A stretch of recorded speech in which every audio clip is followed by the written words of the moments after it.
One wrong address destroyed everything Jack Miller loved. A single midnight mistake that tore his quiet life apart. Behind official reports and legal walls stood a system too proud to admit its own failure, protecting those who should have protected others. But Jack, a man shaped by discipline and loss, turned his grief into a force that none of them expected. And when the truth finally broke through the silence, justice didn't just return, it roared back, unforgettable and unyielding. The night had a fragile stillness that felt almost deliberate, as if the world was holding its breath before the inevitable. In a small Virginia neighborhood lined with sleeping houses and overgrown hedges, the Miller residence glowed faintly under the porch light. Inside, Jack Miller sat at the kitchen table with a mug of tea, the faint steam curling upward in the lamplight. Across from him, Laura smiled as she stirred honey into her own cup. The radio hummed softly in the background, an old jazz program that played low enough not to disturb the stillness. Jack looked at her and thought about how different his life had become. For 20 years he had commanded soldiers in some of the most uncertain corners of the world. Danger had been his companion, secrecy his shield. But now, the man who once lived for missions and strategy found comfort in silence. The clock ticked steadily above them, and for the first time in a long while, he felt human again. Laura had a gift for bringing calm wherever she went. As a school counselor, she worked with children struggling through invisible storms, fear, grief, loneliness. She understood pain in ways that Jack admired, because she never turned away from it. Her empathy had once unsettled him. Now it had become his anchor. She had spent months helping veterans reintegrate into civilian life, organizing small therapy groups and outreach programs. To Jack, she was the embodiment of everything gentle in a world that too often demanded hardness. That evening, their conversation meandered through the familiar rhythm of ordinary dreams plans for a coastal cabin, a garden with too many tomatoes, maybe a dog to watch over them. Jack laughed when Laura suggested a big retriever. He pictured the animal stealing his boots and falling asleep on his lap. It was an almost tender kind of laughter, the sort that emerges only when pain has begun to fade. In another part of the city, a group of officers gathered in a cramped command center lit by fluorescent light. The operation briefing was tense but routine, a midnight warrant, expedited by pressure from a higher office. The target address was read aloud, confirmed by a typed report. Somewhere between shifting documents and radio chatter, an error slipped through unnoticed. One wrong digit. A calm mistake wrapped in urgency. None of the officers knew the neighborhood. None of them had seen the little blue mailbox with the peeling nameplate that said Miller. They weren't supposed to. Orders came, and they executed. Their goal was speed and efficiency, not thought. Back in the Miller house, the hours deepened towards midnight. Laura washed the cups and dried her hands, humming softly while Jack checked the door locks, a habit left over from deployments. The hum of the refrigerator and the ticking clock were the only sounds. The air felt safe, familiar, ordinary. When the first vehicle stopped on the street outside, Jack didn't notice. He was upstairs in the small office, scanning through emails related to a veteran support event next week. The headlights cut across the window blinds like intruding stripes of light. Within moments, more vehicles followed, forming subtle silhouettes against the night. Laura turned toward the hallway, sensing something unusual. A faint metallic clatter echoed gears shifting, boots against pavement. It sounded coordinated, timed. She froze for an instant, uncertainty rippling through her calm. Jack heard it too and descended the stairs quickly, instincts trained from decades of command beginning to stir beneath the surface. And then, in a burst of noise, shouts replaced silence. Commands rang out, overlapping through the air. The sound of force, authority, confusion. Windows reflected flashing lights. Every second fractured the peace they had built. Jack raised his hands instinctively, trying to process the chaos, his voice breaking through the blur, asking for clarity, who they were, what they wanted, why they were there. The answers never came clearly. The shouting continued, heavy with the sound of boots and panic. Laura stood behind him, still in her nightclothes, her expression frozen halfway between fear and disbelief. In that moment, time twisted. The rhythm of their lives split into before and after. Jack felt the rush of adrenaline he hadn't felt since the battlefield, a surge that told him something irreversible had begun. His home, his sanctuary, had become the epicenter of confusion neither of them understood. Outside, the officers moved with purpose, driven by data that betrayed them. Inside, Jack felt everything disintegrate.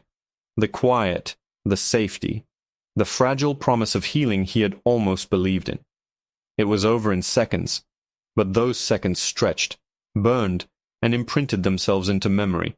The neighborhood would return to silence soon enough, but not the silence of peace, rather, the silence that follows disbelief, the kind that lingers in the air and never quite leaves. In the hollow that settled afterward, Jack stood in the dim light, his heart hammering against the walls of a home that no longer felt like home. The world outside continued to move, mechanical and indifferent, but inside, something far more profound had begun. Not a tragedy born of hatred, but one born of error, ignorance, and the unbearable weight of consequence. That night, the man who had conquered fear abroad met a different kind of fear, one that no training could diffuse, one that lived not in the battlefield, but in his own home. And from that moment on, the quiet would never sound the same again. The dawn came reluctantly, as if the sun itself was uncertain about shining on what had been left behind. Jack sat in the middle of his living room, motionless, surrounded by fragments of the night before. A broken lamp lay near the sofa. The clock on the wall had stopped at 12:03. The air felt heavy, almost thick, pressing down on everything with unbearable stillness. Outside, the neighborhood stirred with whispers. Neighbors peeked from behind blinds, murmuring in confusion and fear. Police tape fluttered faintly in the morning wind, marking the boundary between order and the chaos left in its wake. For Jack it was just noise, distant, meaningless, almost unreal. His mind kept replaying the same seconds, over and over again, trying to make sense of what had shattered his world. When the investigators arrived, they spoke gently, carefully, with the rehearsed tone reserved for tragedy. They offered apologies that sounded hollow, words that seemed too small for the weight they tried to carry. Jack barely responded. Every syllable fell into silence before it reached him. Hours later, he found himself in an office. White walls, fluorescent lights, a desk covered in reports. A man across from him, neatly dressed, politely introduced himself as Captain Hayes. He began talking about procedures, oversight, investigations. Words built a wall between them. Jack's eyes stayed on the file labeled with his wife's name, Laura Miller, subject of an error, victim of a miscalculation. There was a part of him that wanted to explode, to demand accountability from every uniform in that room. But another part, the soldier, the commander, knew that anger was useless here. What he needed was control. And so he listened, his expression frozen, the calm of discipline masking the storm inside. When they finally released him to go home, evening was already falling. The house was quiet again, but not the comforting kind of quiet it used to be. It was an emptiness that echoed through every corner. On the kitchen table lay 2 teacups, still stained from the night before. He touched one, tracing the rim with his finger, as if by some miracle it would erase everything that had followed. Days passed, each one slower than the last. People came, friends, colleagues, distant relatives, offering condolences that slid off the surface of his grief like rain on glass. Jack didn't cry. He didn't rage. He simply continued, one foot after another, through a life that no longer felt like his own. He read the reports over and over, memorized every line, searching for reason where there was none. At night, sleep refused to come.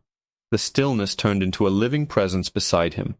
Sometimes he thought he could hear Laura's voice humming downstairs, the familiar tune she always sang while washing dishes. Each time reality followed like a shadow, and the silence grew heavier. He began walking late at night, the same streets where the sirens had once flashed. Neighbors watched from their porches, whispering words of sympathy, unsure what to say. To them it was a tragedy. To Jack it was unfinished business. He started gathering information: the raid order, the name of the officer who filed it, the signatures on the authorization. The deeper he went, the more contradictions appeared. There were mismatched logs, altered timestamps, missing body cam footage. The same system that had once protected him seemed now to protect itself. He met Captain Hayes again, weeks later, this time armed with proof that something was deeply wrong. The captain avoided his eyes, speaking in measured tones about ongoing internal reviews. Jack saw it then, the distance between truth and protocol. He realized that justice, in this new world, was not given. It had to be forced. The pain that had kept him motionless began to change. It sharpened into purpose. Laura had believed in fixing what was broken, not hiding from it. Jack decided he would honor that belief, not with rage, but with resolve.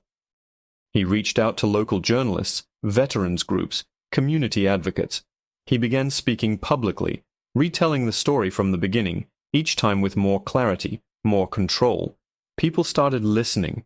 What had been whispered in the shadows became impossible to ignore. But the weight of grief never lifted. It simply transformed. At night he sometimes sat by the window, staring at the streetlights flickering outside. In the reflection of the glass, he could almost see her beside him, calm, unwavering, reminding him why this fight mattered. The man who once commanded soldiers now led a different kind of mission, one against silence, one built not on orders but on truth. And though every step forward reopened the wound, he moved with certainty. Because beneath the grief, beneath the anger, one conviction remained. What happened couldn't be left hidden. The battle had shifted from the battlefield to bureaucracy, from physical scars to moral injustice. And though he was one man against an entire system, Jack Miller had been trained to endure, and now he had a reason that no mission in his life had ever given him before. The autumn wind carried the scent of rain when Jack walked up the steps of the county administration building. His shoulders were squared the way they used to be before entering a mission briefing, but his heart carried a quiet heaviness that no military memory could prepare him for. In his hands was a folder, a compilation of weeks' worth of collected documents, body cam logs, dispatch transcripts, inconsistent signatures. Every page was a piece of a story that too many people wanted to forget. Inside, the reception area was bright and sterile. Fluorescent lights hummed softly over polished floors as officers and clerks passed by with hurried indifference. Jack waited his turn, watching them.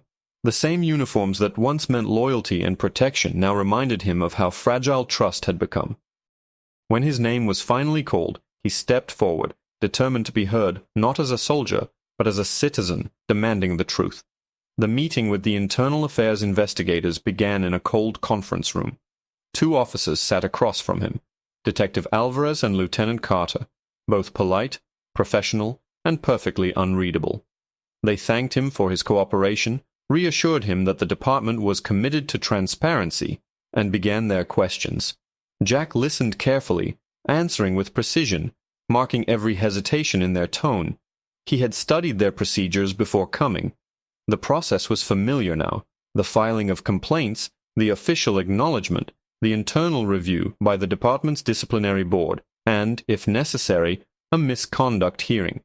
Jack knew the pattern from the documents he had read: witness statements, video analysis, severity assessments. Yet knowing the system didn't make it feel more human. They asked about the night, what he remembered, what he heard, whether anyone in his home had given a verbal warning. He responded methodically, like he was back in a debriefing, short, factual, disciplined. Still, his voice betrayed something more under the surface, an unspoken exhaustion. Between questions, the silence filled the room. Alvarez wrote something down in his notebook. Carter leaned back, studying him as if weighing how much persistence they were willing to tolerate. When the meeting ended, one of them said, "We'll keep you updated, Mr. Miller." The words landed heavily, the kind that sounded final but meant nothing. Outside, gray clouds hung low over the city. Jack walked toward the courthouse steps, the hum of traffic echoing distantly. He paused, feeling the weight of the documents in his hands. What had started as grief was evolving into a calculated pursuit. not of vengeance but of accountability. He began reaching beyond the walls of the department, contacting independent review organizations and civil oversight committees. The story was spreading now, first in whispers, then in articles, then in televised debates. People he didn't know began sending him letters, sharing their experiences, their losses, their disbelief. His personal tragedy had become part of something larger, a conversation about mistakes that could no longer be buried beneath procedure. But with attention came resistance. Anonymous calls disrupted his nights. Statements from officials labeled his claims as misinterpretations. A spokesperson for the department delivered a carefully worded briefing, assuring the public that protocols were followed. Jack watched it on television without anger, only a cold certainty that truth had its own timetable, and it was rarely convenient. Weeks turned into months. Progress was slow, deliberate, filled with new walls to climb, but Jack found allies, veterans who believed in service beyond uniforms, reporters determined to trace each piece of missing evidence. Together, they unearthed records that pointed to more than error.